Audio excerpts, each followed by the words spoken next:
ஆ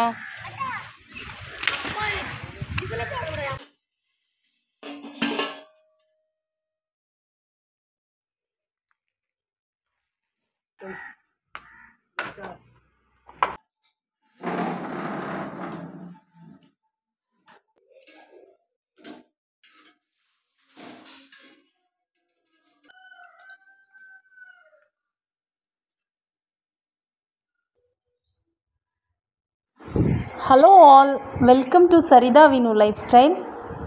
friends, இது Monday morning.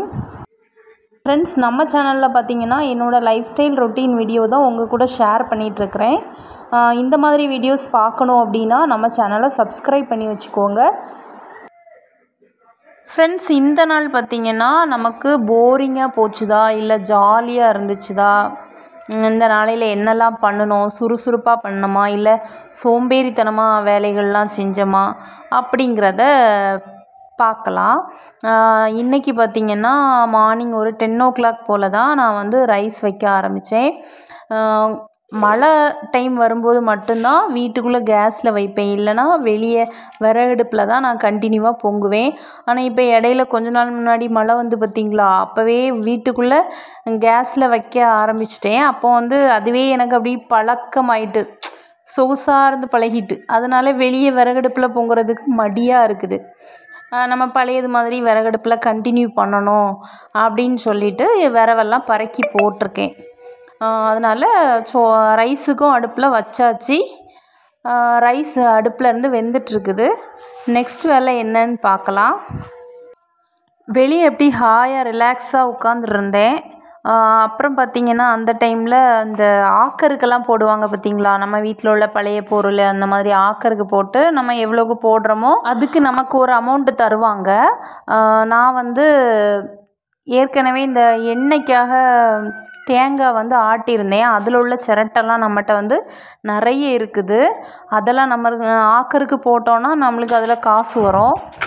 அதனால் நம்ம வீட்டில் இருக்கக்கூடிய அந்த சிரட்டை எல்லாத்தையுமே எடுத்து ஆக்கருக்கு வந்து ஒரு அண்ணன் எப்போவும் எங்கள் வீட்டில் உள்ள இதெல்லாம் வந்து எடுக்க வருவாங்க. அவங்க சவுண்டு கேட்ட உடனே என்னோடய ஹஸ்பண்ட் அப்போ தான் வெளியே கிளம்புனாங்க. அவங்ககிட்ட சொன்னேன், அந்த அண்ணனை போய் கூட்டிகிட்டு வாங்க அப்படின்னு சொன்னேன். அவங்க தான் சொல்லி அனுப்பியிருக்காங்க. அவர் கரெக்டாக வந்துட்டார். அவர் தான் எடுத்துகிட்ருக்காரு சிரட்டையை.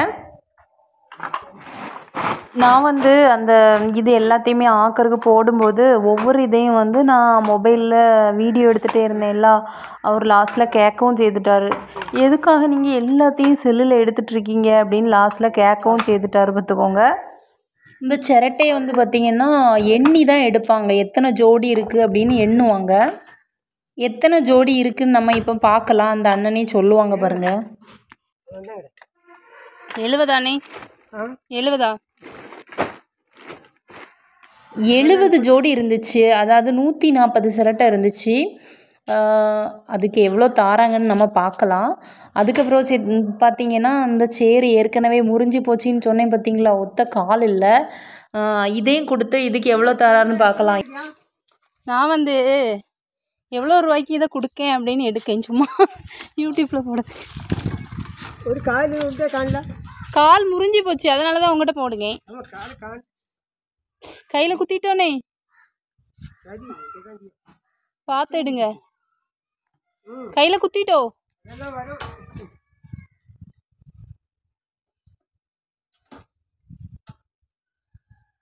அது எவ்வளோ வெயிட்?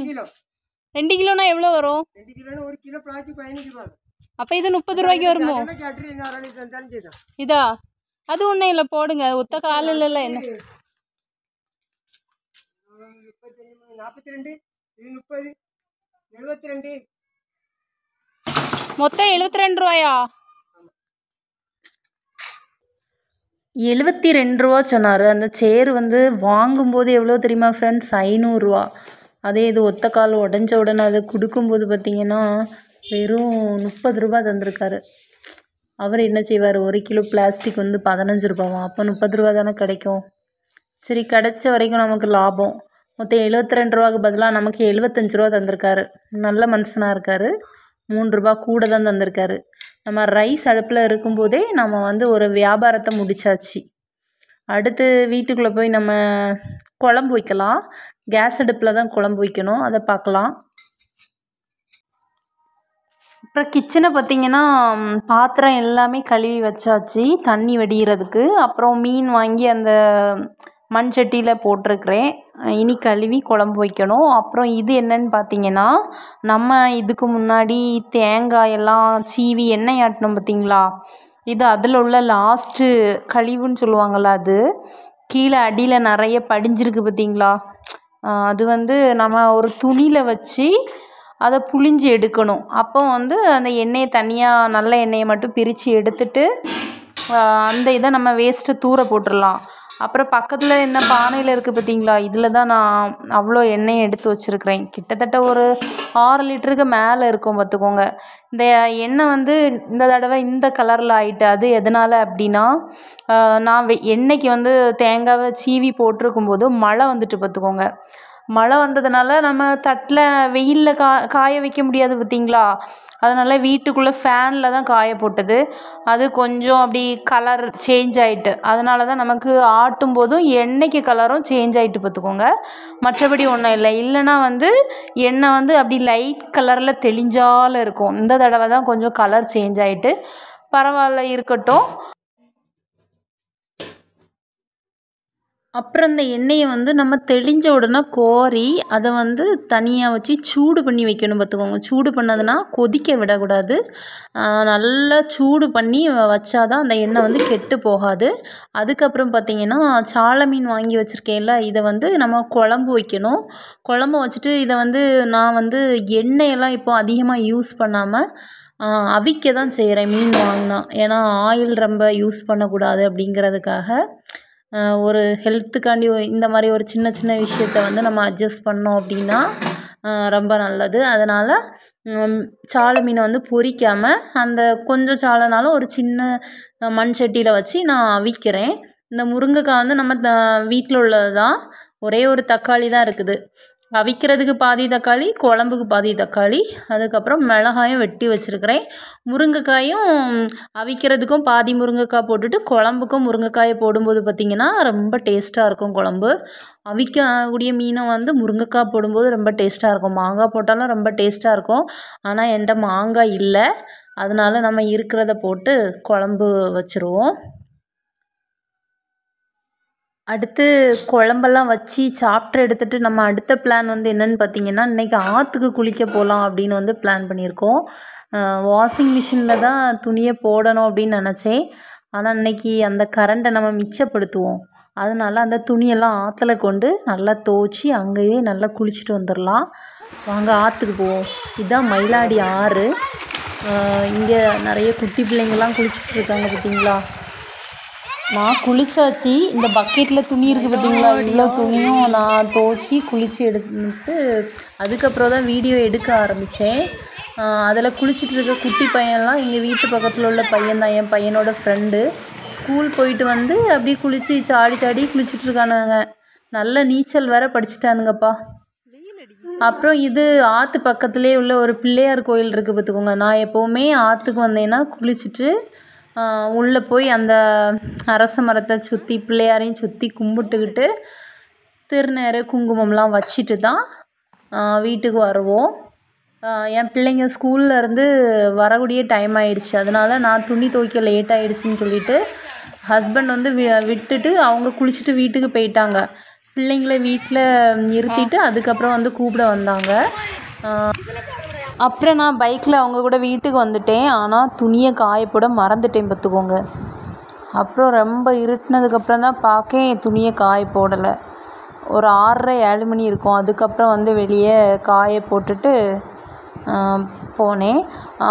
இந்த துணி பார்த்திங்கன்னா நம்ம வீட்டில் துவைச்சோன்னா எவ்வளோ கஷ்டம் தெரியுமா. வீட்டில் துவைச்சி 4 தண்ணி அலசணும்.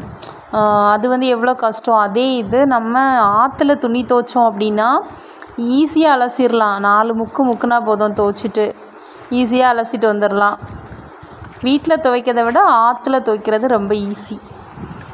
ஃப்ரெண்ட்ஸ், இது பார்த்திங்கன்னா நெக்ஸ்ட் டே மார்னிங் டியூஸ்டே அன்னைக்கு நல்ல மழை பெய்துகிட்டே இருந்துச்சு. இது டைம் கரெக்டாக ஒரு 11 o'clockலாம் இருக்கும். அந்த டைமில் நான் ஃபஸ்ட்டு ரைஸ் அடுப்பில் வைக்கும்போது மழை வரல பார்த்துக்கோங்க.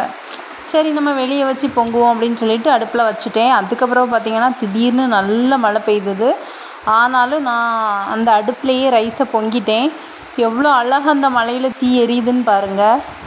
க்ளோஸ்அப்பில் காமிக்கும்போது பாருங்கள், இந்த மழையிலையும் விரவு எல்லாமே நனைஞ்சு தான் இருக்குது. ஆனால் சூப்பராக தீ எரியுது. இதில் வச்சு நான் சோறு பொங்கி இறக்கிட்டேன். ஆனால் இன்றைக்கி எதுவுமே வைக்கிறதுக்கு மனசு இல்லை. ஒரு மூட் அவுட்டாக இருந்தனால இன்றைக்கி என்ன பண்ணேன்னா, காலையில் இட்லி சாம்பார், அந்த சாம்பாரை வச்சே நான் அட்ஜஸ்ட் பண்ணிட்டேன்.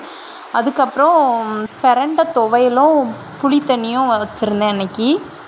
அப்புறம் இந்த மழையை கண்ட உடனே பார்த்திங்கன்னா ஏதாவது அப்படி ஸ்வீட்டாக சாப்பிடணுன்னு ஒரு ஆசை வரும் பார்த்திங்களா. அதனால ஈவினிங் போல் ஒரு ஸ்நாக்ஸ் செஞ்சேன். அது என்ன செஞ்சேன்னு காமிக்கிறவங்க. நான் பண்ண போகிற ஸ்வீட்டோட நேம் வந்து பார்த்திங்கன்னா போல். இதுக்கு தேவையான பொருள் என்ன அப்படின்னா, பச்சரிசி, தேங்காய், நாட்டு சக்கரை போடணுன்னா போட்டுக்கலாம். நான் வந்து இன்றைக்கி ஒயிட் சுகர் தான் போடுறேன், சீனி. அதுக்கப்புறம் பார்த்திங்கன்னா லைட்டாக ஒரு பிஞ்சளவு உப்பு சேர்த்துக்கலாம். இதில் வந்து ஒரு முட்டையும் சேர்த்துக்கலாம். முட்டை சேர்க்கும்போது பார்த்திங்கன்னா கொஞ்சம் கிறிஸ்பியாக இருந்த மாதிரி இருக்கும். ஆனால் இன்றைக்கி வந்து பார்த்திங்கன்னா டியூஸ்டே அப்படிங்கிறதுனால நாங்கள் முட்டை அந்த மாதிரி எதுவும் எடுக்க மாட்டோம் நான்வெஜ்லாம். அதனால் நான் இன்றைக்கி முட்டை சேர்க்கலை. நான் வந்து இன்றைக்கி சேர்க்க போகிறது பச்சரிசி மாவு தேவையான அளவு எடுத்துகிட்டு, தேங்காய் திருவி வச்சுருக்கேன் தேவையான அளவு.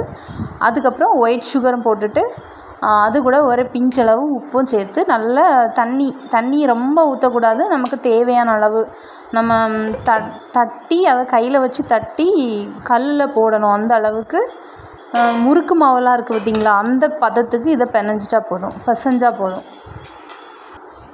மாவை நல்லா மிக்ஸ் பண்ணிகிட்டே இருக்கும்போதே என் பொண்ணு வந்து அந்த மாவை வந்து அள்ளி சாப்பிட்டுட்டே இருந்தா.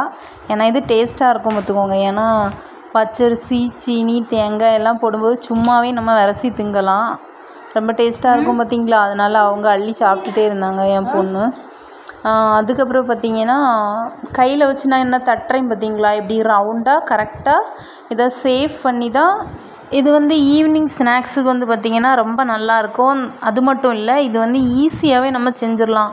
இதுக்கு பெருசாக பொருட்கள் எதுவும் தேவையில்லை. வீட்டில் இருக்கக்கூடிய பொருட்கள் தான்.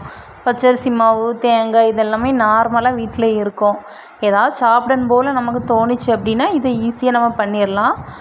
இந்த மாதிரி கையில் ஒரு உருண்டை பிடிச்சிட்டு கரெக்டாக ரவுண்ட் ஷேப்பில் தட்டிட்டு, தோசைக்கல்லில் இதை லைட்டாக தான் எண்ணெய் தடவணும் பார்த்துக்கோங்க, ரொம்ப தடவக்கூடாது. நம்ம தோசைக்கெல்லாம் சுடும்போது எண்ணெய் தடவுவோம் பார்த்திங்களா, அந்தளவுக்கு தடவிட்டு இதை நல்லா மாற்றி போட்டு சுட்டு எடுக்கணும்.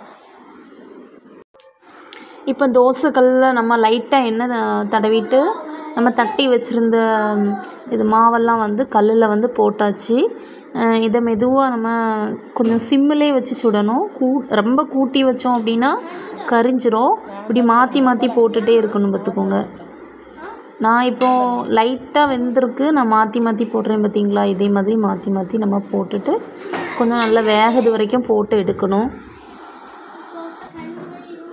என்னோட பையனை பாருங்கள், எனக்கு ஹெல்ப் பண்ணுறேன் அப்படின்னு சொல்லிட்டு அவன் நான் மாற்றி போடுறேன்னு பண்ணிகிட்ருக்கான். ரெண்டு பேருமே கிச்சனில் தான் ஸ்கூல் போயிட்டு வந்து ஈவினிங் ஏதாவது விளையாண்டுட்டே இருப்பாங்க. அங்கே பாருங்கள், என் பொண்ணு வந்து ஒரு சைடில் இருந்து விளையாடிட்டுருக்கா, இவன் வந்து அடுப்பை கவனிச்சிட்ருக்கான். சரி விளையாடட்டும் அப்படின்னு ஃப்ரீயாக விட்டாச்சு.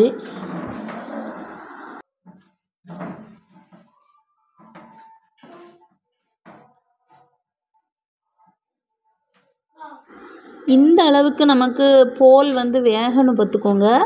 இப்போ நல்லா வெந்துருச்சு, நல்லா கிறிஸ்பியாகவும் வந்துட்டு. இப்போ நம்ம ஒவ்வொன்றா எடுத்துடலாம்.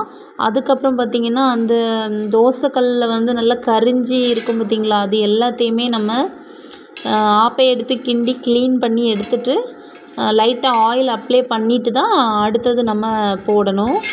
இல்லைன்னா அது ஃபஸ்ட்டே கரிய ஆரம்பிச்சிடும். அதனால் இது எல்லாத்தையுமே க்ளீன் பண்ணி எடுத்துடணும். நெக்ஸ்ட்டு தோசைக்கல்லில் இருக்கிறதெல்லாம் க்ளீன் பண்ணிவிட்டு அடுத்த ஷிஃப்ட்டு போட்டாச்சு. ஆனால் இது வெந்துட்டு இருக்கும்போதே பார்த்திங்கன்னா அந்த பிளேட்டில் இருக்கிறது எல்லாமே காலி ஆயிடுச்சு பார்த்துக்கோங்க. அவ்வளோ டேஸ்ட்டாக இருந்துச்சு. சுட்ட ஒரு மணி நேரத்துக்குள்ளே எல்லாமே காலி. ரொம்ப டேஸ்ட்டாக இருந்துச்சு. நீங்களும் உங்கள் வீட்டில் ட்ரை பண்ணி பாருங்கள் ஃப்ரெண்ட்ஸ். ஈஸியான ஒரு ஸ்நாக்ஸ் தான். இந்த வீடியோ உங்களுக்கு பிடிச்சிருந்து அப்படின்னா இந்த வீடியோக்கு ஒரு லைக் கொடுங்க. நம்ம சேனலை சப்ஸ்கிரைப் பண்ணுங்கள் ஃப்ரெண்ட்ஸ். Take care. பாய்.